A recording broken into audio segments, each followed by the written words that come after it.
আমি আজ একটা অবিস্ময়কর ঘটনা আজকে আমি বলবো। 2024 সালে বাবার জন্মদিনে আমি গিয়েছিলাম, তারই কিছু ঘটনা আমি এখানে ব্যাখ্যা করছি। তো 2024-এ গিয়েছিলাম আমরা আগস্টের 6, 7 ও 8 তারিখে। তো আমরা 6 তারিখ, 7 তারিখে প্রোগ্রাম দেখেছি, খুবই ভালো লেগেছে। তো 8 তারিখেও প্রোগ্রাম দেখেছি বাবার জন্মদিনে। সকালের দিকে খুবই প্রোগ্রাম ভালো ছিল। আমাদের ফেরার টিকিট ছিল 10 তারিখে প্লেনে। তো আমাদের 8 তারিখে আর কি সকাল থেকেই দেখা যাচ্ছে, আর 9 তারিখে আমাদের কিছু মানে নৌকা বোর্ডে করে আমরা ওই বেনারসের সমস্ত ঘাট ভ্রমণ করবো, এরকমই আমাদের প্রোগ্রাম ছিল। তো দেখা যাচ্ছে যে সকাল থেকেই তো নৌকা, এত বৃষ্টি হচ্ছে ওই বছর, প্রচুর বৃষ্টি হয়েছে এবং বৃষ্টিতে বোট যাবে না এবং ক্যান্সেলও হয়েছে, নৌকা যাবে না, ক্যান্সেল হয়েছে। তারপর হঠাৎ তো দুপুরবেলা প্রোগ্রাম হলো, ওই বিকেলের থেকে দেখা যাচ্ছে যে আমাদের 10 তারিখে ফ্লাইটটা মানে ক্যান্সেল হয়েছে। তো এই জন্য খুব চিন্তা। তো হঠাৎ সন্ধ্যে বিকেলের দিকে দেখছি যে ক্যান্সেল, এবং মেয়েরা, আমি আমার হাজবেন্ড ও আমার 2 মেয়ে মিলে আমরা গিয়েছিলাম। তো মেয়েদের ছুটি নিয়ে, বড় মেয়ে জব করে, ছুটি নিয়ে গিয়েছিল, সোমবার থেকে জয়েন করার কথা ছিল। তো আর ছোট মেয়ের পড়াশোনার জন্য সোমবার থেকেই কলেজে জয়েন করার কথা ছিল। তো ওরা তো খুব চিন্তা এবং খুবই মানে ওদের মনও খারাপ এবং খুব রাগ একদম সময় যে প্লেন ক্যান্সেল হয়ে গেল, ওরা কিভাবে বাড়ি ফিরবে, বা এখানে বসেও এত বৃষ্টি হচ্ছে, কোথাও যাওয়া যাবে না। তো এই নিয়ে খুব চিন্তায় ছিল। হঠাৎ ওদের ফোন ছিল, ফোনে ওরা অনলাইনে সব দেখছিল কি করে ট্রেনে বা প্লেনে আসবে।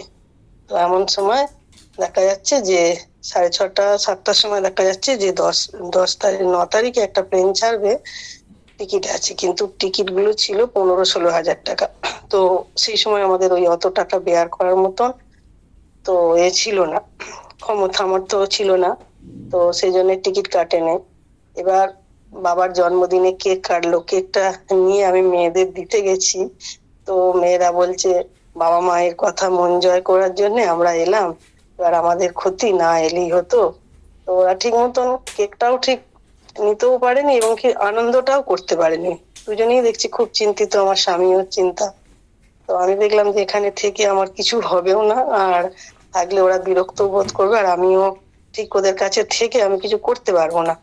তো আমি এসে বাবারও ওইখানে চেয়ারে বসে বাবার সব এক এক করে প্রোগ্রাম হচ্ছে, এক একজনের এক একটা বাবার কথা বলছে, বাবার সব ঘটনা, বাবার মুহূর্তে কাটানো স্মরণীয় ঘটনা বলছে, আমি শুনলাম। তো আমি শুনতে শুনতে আমি ভাবলাম সত্যি মেয়েদের না নিয়ে এলেই হতো, এত টাকা খরচা করে এলাম। তখন আমার বিশ্বনাথ দর্শনও হয়নি বা বেনারসের কোনো কিছু দর্শন করাও হয়নি, আর আমি এই বছরই প্রথম বেনারসে গেছি। তো আমি ভাবছি যে কি হবে, বেনারসে এলাম এত টাকা খরচা করে বাবার জন্মদিনে, বাবার জন্মদিনটাই আমার 2 মেয়ে আনন্দ করতে পারলো না, আবার বাবা বিশ্বনাথেরও দর্শন হলো না। আমি এত টাকা খরচা করে মেয়েদের না নিয়ে এলেই হতো, তো আমরা দুজনে এলেই হতো, এরকম চিন্তা ভাবনা করছি।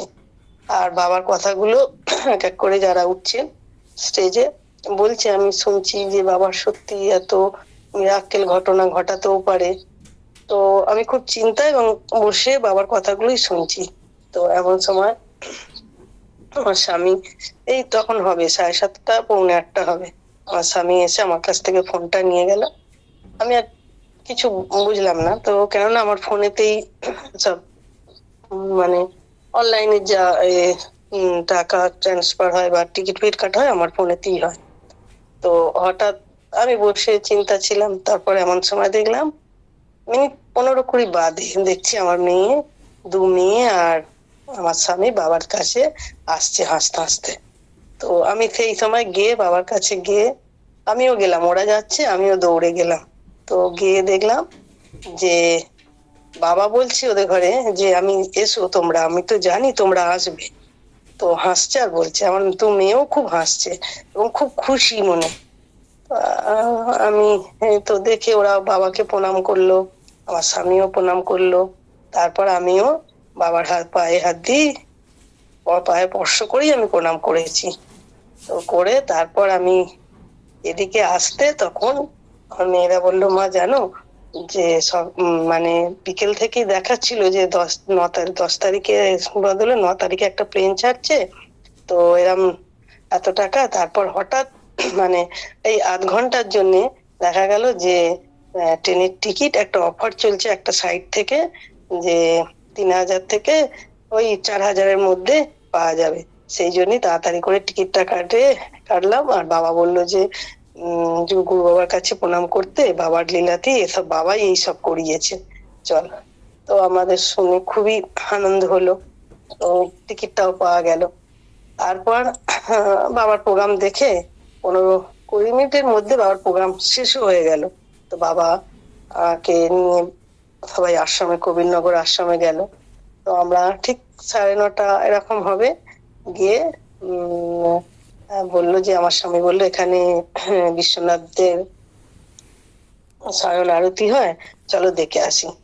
তো গিয়ে আমরা বিশ্বনাথ দর্শনে গেলাম, গিয়ে শয়ন আরতিটা দেখলাম। দেখে হোটেলে ফিরেছি 11টার সময়। তারপর বললো যে কাল সকালবেলা একটু রেস্ট ফেস্ট নিয়ে কাল ভোরবেলা গিয়ে আমরা বিশ্বনাথ দর্শন করব। তো আমরা একটু রেস্ট ফেস্ট নিয়ে ভোরবেলায় গেছি। তো 3:30-4টের মধ্যেই বেরিয়ে গেছি। বেরিয়ে গিয়ে দেখছি প্রচুর লাইন, আর বৃষ্টিও সেরকম হচ্ছে, প্রচুর বৃষ্টি হচ্ছে। আর সবাই নাকি রাত থেকে বসে আছে বাবার দর্শন করবে, মানে বিশ্বনাথ দর্শন করবে। তো আমরা দেখলাম যে এখানে লাইনও পাবো না আর আমাদের দেখাও হবে না। তো এমন সময় যে যাক মানে আমরা একটু ওয়েট করে ওই বেলার দিকে অন্য সাইড থেকে বাবার বিশ্বনাথ দর্শন করব, এরকম ফিরে আসছি। একটা নন বেঙ্গলি মেয়ে দেখে আমায় ডেকে বললো যে আপনারা ফিরে যাচ্ছেন, হিন্দিতেই বলেছে, আমি বুঝতে পারিনি, আমার স্বামী বুঝেছে। তো আমি ডেকে বললাম কি বলছে শোনো। বলছে যে দেখুন আমরা, এটা হচ্ছে বাবা বিশ্বনাথের স্পর্শ করার লাইন, তো এখানে অনলাইনে 1 মাস আগে টিকিট কাটতে হয়। তো আপনি আপনার স্বামীকে বলুন যে অনলাইনে টিকিটটা কেটে আনতে আপনাদের 4 জনে, আর আপনি এই লাইনে ঢুকে পড়ুন। তাদের একটা পুরো গ্রুপ গেছিল, 15-16 জনের মতন গ্রুপ গিয়েছিল। তো আমরা বললো যে আপনি আমার আগে দাঁড়িয়ে যান, কেননা অনেকে আপত্তি করছিল, অনেকে যে কেন ঢুকবে। তো সেই ভদ্রমহিলা আমাদের ঘরে পুরোটাই হেল্প করেছিল। তো আমরা 4 জনে অনলাইনে টিকিট কেটে বা বাবার যা ডালা নেয়ার সেসব নিয়ে তো গেলাম। গিয়ে যখন লাইন খুললো, বাবার করলো, আমরা খুব ভালোভাবেই গিয়ে একদম লাইনে গিয়ে বাবাকে স্পর্শ করলাম, করে জল ঢেলে বিশ্বনাথ বাবার পুজো দিলাম। তো আমি দেখলাম সেদিনকে বিশ্বনাথ বাবার খুব ভালো স্পর্শও হয়েছে এবং খুব ভালো দর্শনও হয়েছে। তারপর যে ঘটনাটা ঘটলো, তো আমরা আবার কিছু ওদিক সাইড ঘুরে হোটেলে এলাম। হোটেলে এসে আবার বাবার যেখানে জন্মদিন উৎসব হচ্ছিল গেলাম, দুপুরবেলা প্রসাদ ভোগও নিলাম। তারপর যারা সেদিন যাবে তাদের জন্য তো টিফিনও ছিল, টিফিনটাও নিলাম। নিয়ে এসে ভাবলাম যে বাবার আশ্রমে আমরা সবাই 2-4 মিলে দেখা করে আসবো। তো এত বৃষ্টি, সে বৃষ্টিতে জল দাঁড়িয়ে গেছে, বেরোতেও পারা যায় না। বৃষ্টি ছাড়তে ছাড়তে 4টে 4:30 বেজে গেল। তো মেয়েরা আর গেল না, আমি আর আমার স্বামী তো বাবার আশ্রমে দেখা করে আসবো। তো যাচ্ছি, এত বৃষ্টি, তো মানে সেই ছাতা নিয়ে বৃষ্টি ছাড়তে গেলাম। গিয়ে রাস্তায় জল দাঁড়িয়ে গেছে, রাস্তা জ্যাম। তো বলছে হেঁটেই যেতে হবে। আমি বলছি আমি হেঁটে তো যেতেই পারবো না, এই বৃষ্টি কাদা। এমন সময় পিছনে দেখছি একটা রিক্সা দাঁড়িয়ে আসছে, আমি রিক্সাতে উঠে বসে পড়েছি। তারপর আমার স্বামী এসে, তো যাই হোক একটু বিরক্ত বোধ করেই বললো যে এরকম আমরা কবিরনগরে যাব, 128 বছর বয়সী এরকম শিবানন্দ বাবা আছেন, ওখানে যেতে। তো উনি প্রথমে বললো যে, রিক্সাওয়ালা প্রথমে চিন্তা করে বললো হ্যাঁ আমি একবার গিয়েছিলাম সেই আশ্রমে, তো নিয়ে গেল আমাদের কোন শর্ট রাস্তা দিয়ে খুব তাড়াতাড়ি নিয়ে গেল। আবার সেই সময় আমার রিক্সাটাকে একবারে রিটার্ন করবো বলে ওই রিক্সাতেই আমরা কথা বলে নিয়েছিলাম। তো রিক্সা দাঁড়াতে আমরা আশ্রমে গেলাম, গিয়ে রিক্সা দাঁড়িয়েছিল, গিয়ে দেখছি যে কয়েকজন ভক্তও আছে এবং গণেশদার ওয়াইফ সবাই আছে আশ্রমে। তো বাবা নেই। তো আশ্রমে প্রণাম টনাম করে তো গণেশদার বউকে বললো বাবা কোথায়, বললো বাবা তো এইরকম অন্য একটা এরকম ফ্ল্যাটে থাকে, বাবা আছে বলে উনি দেখিয়ে দিলেন। আমি বললাম যে তাহলে বাবাকে দর্শন করে আসি, বাবা তো বাবার জন্যই আমাদের টিকিটটাও হলো, বা বাবার জন্যই আমাদের বিশ্বনাথ দর্শন হলো। তো বাবাই বিশ্বনাথের রূপ, তো চলো। তো আমার স্বামী বললো না টিকিট মানে যাবো, রাস্তায় জ্যাম পড়ে যাবে, এয়ারপোর্টে যেতে হবে। তো সে কিছুতেই রাজি হলো না। তো আমরা গেলামও না। তো ব্যাকে ফিরেই এলাম, এসে হোটেল থেকে বেরিয়ে আমরা যথারীতি বাড়িতে মানে রিটার্ন দেবো, সে এয়ারপোর্টে আসছি। তো বাবার সাথে দেখা না করার ফলস্বরূপটা আমাদের যেটা হলো, তো দেখলাম এসে এয়ারপোর্টে এলাম, এসে তো দেখলাম যে টিকিট পাঞ্চ হয়ে গিয়ে দেখলাম যে কোনো প্লেন দেখাচ্ছেই না। এবং আস্তে আস্তে দেখলাম 9:30টার সময় প্লেন ছাড়ার কথা, ছাড়লো রাত্রি 11:30। তো 11:30টার পর প্লেন এসে দমদমে এয়ারপোর্টে পৌঁছাতে প্রায় রাত্রি 1:30 বেজে গেছে। তো তখনই আমি বললাম দেখলে যদি আজকে বাবাকে আমরা একবার আশ্রমে এসেছি, বাবার সাথে একটু দেখা করে গেলে, বাবা তো নিশ্চয়ই বোঝে যে কখন কোন টাইমে গাড়ি ছাড়ে। তো বাবা তো হলে বোধহয় আমাদের এই দুর্ভোগটা হতো না কো। তো তখন বলছে হ্যাঁ সেটা অবশ্য ঠিক, আমাদের অনেকটা ভুল হয়ে গেছে যে একটু সামান্য কয়েক মিনিটের জন্য দেখা করে গেলেও বাবা হয়তো খুব আনন্দ পেত, খুশি হতো। তো যাই হোক বলো পরের বারে এসে দেখা হবে, কিন্তু এই ভোগান্তিটা খুব, আমরা ফিরতে ফিরতে রাত্রি 2:30 বেজে গেছে। তো এই একটা আমার বিস্ময়কর স্মরণীয় ঘটনা তো মনে পড়লো। তারপর তো আর বাবার বেনারসে গেলেও আর আমার বাবার সাথে দর্শন হবেও না। তো যাই হোক, এরপর আমি সেদিন ওখানে মালাদির সাথে দেখা হয়েছিল। মালাদি বলেছিল যে এরকম শিলিগুড়ির প্রোগ্রাম, আমি বললাম যে শিলিগুড়ির প্রোগ্রামে আমরা যেতে পারবো, বললো হ্যাঁ সবাই যাবে, সবাই আসবে, বহু দূর থেকে সব লোকজন আসবে, তো তোমরাও এসো। তো আমি শিলিগুড়ির প্রোগ্রামে গিয়েছি, বাবাকে দর্শন করেছি। বাবার ছোট ছোট কিছু জিনিস, কিছু মুহূর্ত আমার মানে আমি উপলব্ধি করতে পেরেছি এবং দেখেছি। আমি শিলিগুড়ির প্রথম 3 দিন অনুষ্ঠানে প্রথম দিন যেতে পারিনি, দ্বিতীয় দিন গিয়েছিলাম। ওখানে আমরা একটা অন্য হোটেলে ছিলাম, ওখানে এসে তারপরে তো বললাম অনেকটা দূরে ছিলাম। তারপর ওখানে বলা করাতে যারা ওখানে হল ছিল আমাদের ঘরে, ওখানে রুমে থাকতেও দিয়েছিল। তো তারপর পরের দিন আমরা চান টান করে বাবার কাছে সকালবেলা দর্শন করছি, সবাই প্রণাম টনাম করে সবাই বসে আছে, এক এক করে ভক্তরা আসছে। আর আমার স্বামী ওইসব কাজের দিকে একটু ছিল, তো টিফিনের দিকে তখন কাজে টিফিনে ওখানে ছিল। তো উনি আমাকে টিফিন সব অ্যারেঞ্জমেন্ট হয়েছে, আমাকে কল করছে। তো সেই সময় আমার কলটা ঢুকতেই বাবা বললো যে যাও সব টিফিন রেডি হয়ে গেছে, তোমরা সব টিফিন খেয়ে এসো। দুহাত তুলে বাবা বললো। আমি আর ফোনটা ধরিনি, বাবার কথা শুনে বেরিয়ে এসে আমি টিফিন খেতে খেতে আমার স্বামীকে জিজ্ঞেস করছি যে হঠাৎ তুমি কল করলে কেন? বলছে যে এরকম এই টিফিনটার জন্যই আমি বলছিলাম যে টিফিন হয়ে জোগাড় হয়ে গেছে আসতে। আমি বলছি তুমি বলার আগেই বাবা বলেছে যে যাও টিফিনের ব্যবস্থা। বাবা বুঝতেই পারেন যে কখন কোন সময় কোথায় মানে যেতে হবে, বাবা ওখানে বসেই বুঝতে পারে। আমি বুঝলাম এই ঘটনাটা। তো একটা দর্শন হলো। তারপর শিলিগুড়ির প্রোগ্রামও খুব সুন্দর হয়েছিল। লাস্টের দিন প্রচুর মানে অনেকক্ষণ বাবা বসেছিলেন, প্রায় রাত্রি 10টা পর্যন্ত বাবা অনুষ্ঠান দেখছিলেন, খুব আনন্দ সহকারে দেখলেন।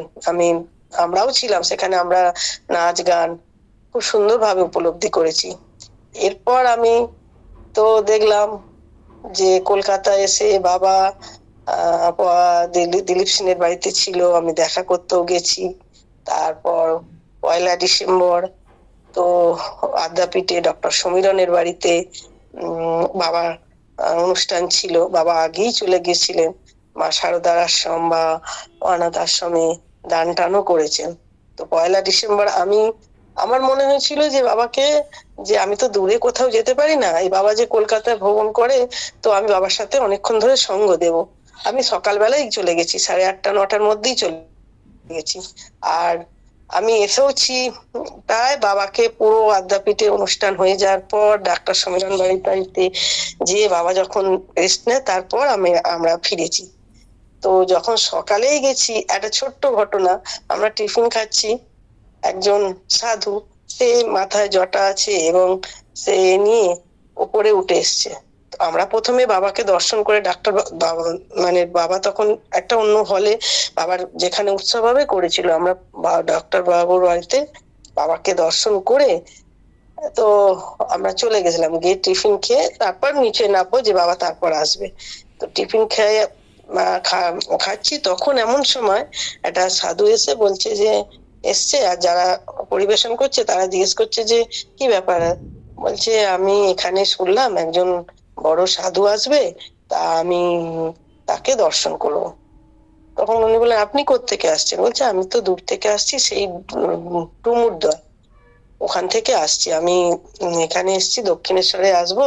তো ট্রেনে একজন বললো, দক্ষিণেশ্বর আসছিলাম দর্শন করতে, তো ট্রেনে একজন বললো যে এরকম আমি এক সাধু বাবা আদ্যাপীঠে এসেছে, তাকে আমি দর্শন করে আমি দক্ষিণেশ্বরে যাব, তো এই জন্যই এসছি।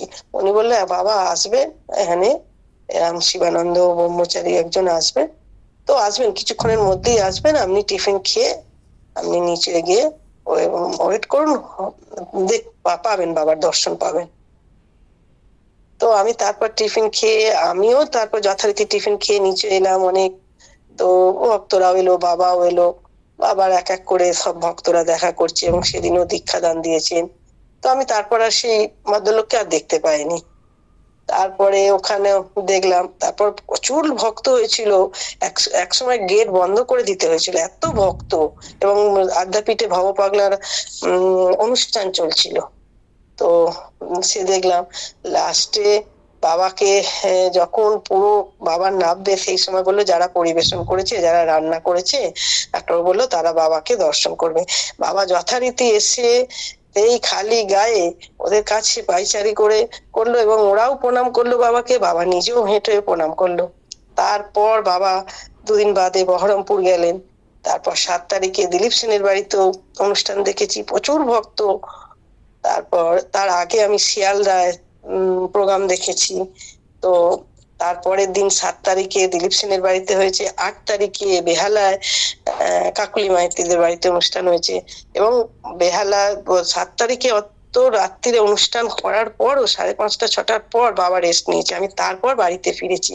8 তারিখেও আমি সকালে যথারীতি বেহালায় গেছি, গিয়ে বাবা ঢোকার পরই আমি গিয়ে দেখেছি তো বাবা গুরু পূজা হলো, হয়ে বাবাকে যেখানে বসাবে বললো আর একটা কোথায় স্কুলে বাবাকে নিয়ে যাবে। তো বাবা এত রানিং এ যাচ্ছে, বাবার পিছু পিছু সমস্ত ভক্তরা দৌড়াচ্ছে। তো আমার সেইখানে বসে আমি অনেকক্ষণ বসেছিলাম, অনেক কথাবার্তাও বাবার শুনেছি।